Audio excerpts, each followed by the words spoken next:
Hello friends, welcome to Iti's kitchen. আজ আমি আপনাদের সামনে নিয়ে এসেছি চিলি চিকেনে একটা নতুন রেসিপি নিয়ে।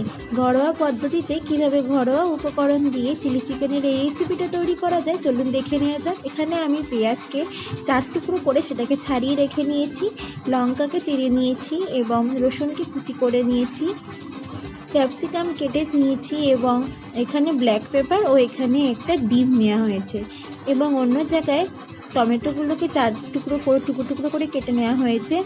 রসুন আদা কেটে নিয়েছি, লঙ্কা গোটা এবং ব্ল্যাক পেপার এবং লেবু নেওয়া হয়েছে।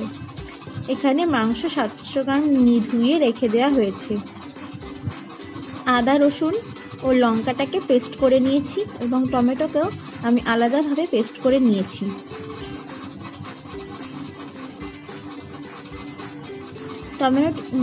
মাংসটাকে ম্যারিনেট করার জন্য মাংসতে প্রথমে নুন দেওয়া হলো, এবার লঙ্কার গুঁড়ো, এবার দেব পেস্ট করে রাখা আদা রসুন এবং লঙ্কা, এরপর দিয়ে দেব গোলমরিচের গুঁড়ো, এরপর অ্যাড করব একটা ডিম, এরপর পরিমাণ বুঝে একটা পাতিলেবু রস, তারপর এটাকে ভালোভাবে মাখিয়ে নেব।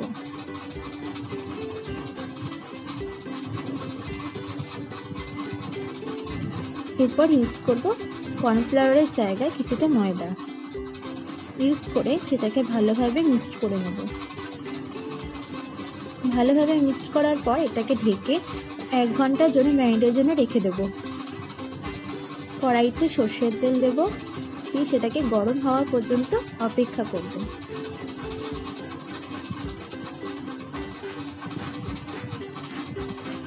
তেলটা গরম হয়ে এসেছে, এবারে ম্যারিনেট করা মাংসটাকে আমি ভেজে নেব।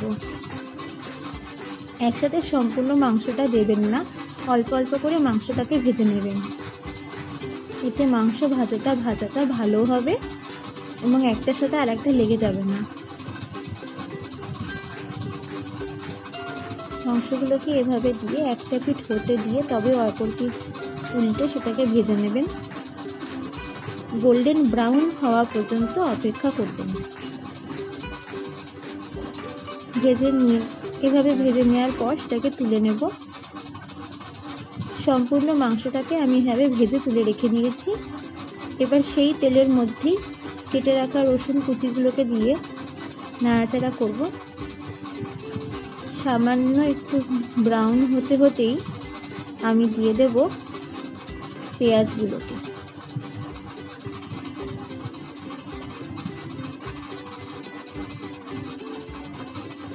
পেঁয়াজগুলোর সাথে দিয়ে দেবো এবার কেটে রাখা ক্যাপসিকামগুলোকে।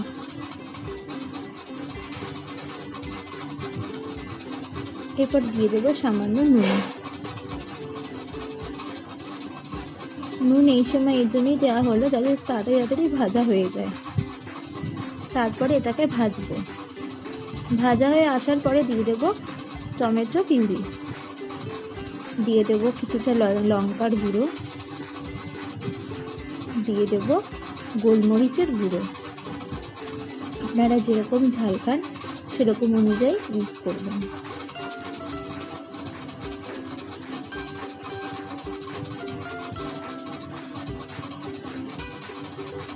তারপরে এই মশলাটাকে কিছুক্ষণ কষানোর জন্য নাড়াচাড়া করতে থাকতে হবে।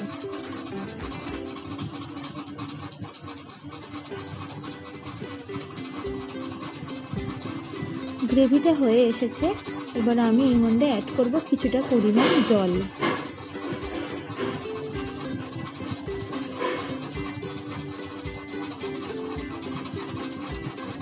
কিছুটা পরিমাণ জল দিয়ে আমি এটাকে একটু নাড়িয়ে চাড়িয়ে দিয়ে তারপরে এর মধ্যে দিয়ে দেব চিড়ে রাখা লঙ্কাগুলোকে। দিয়ে দেওয়ার পরে আমি ফোটা পর্যন্ত এটা অপেক্ষা করব, তাই ঢেকে দেওয়া হলো। দেখুন ঝোলটা আমার ফুটে এসেছে। এবার আমি ভেজে রাখা চিকেনগুলোকে এর মধ্যে সব অ্যাড করে দেবো, দিয়ে একটু নাড়াচাড়া করে দিয়ে আবার ঢেকে দেবো।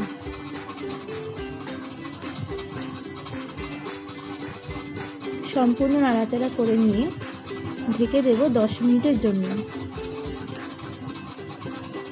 যাতে ঝোলটা একটু শুকিয়ে আসে। গ্যাসের আঁচ কমিয়ে দিয়ে 10 মিনিট পরে দেখুন চিকেনটা আমার তৈরি হয়ে গেছে। আমার এই রেসিপিটি যদি তোমাদের ভালো লেগে থাকে তাহলে অবশ্যই আমার চ্যানেলকে সাবস্ক্রাইব করো এবং লাইক, কমেন্ট, শেয়ার করতে একদম ভুলো না।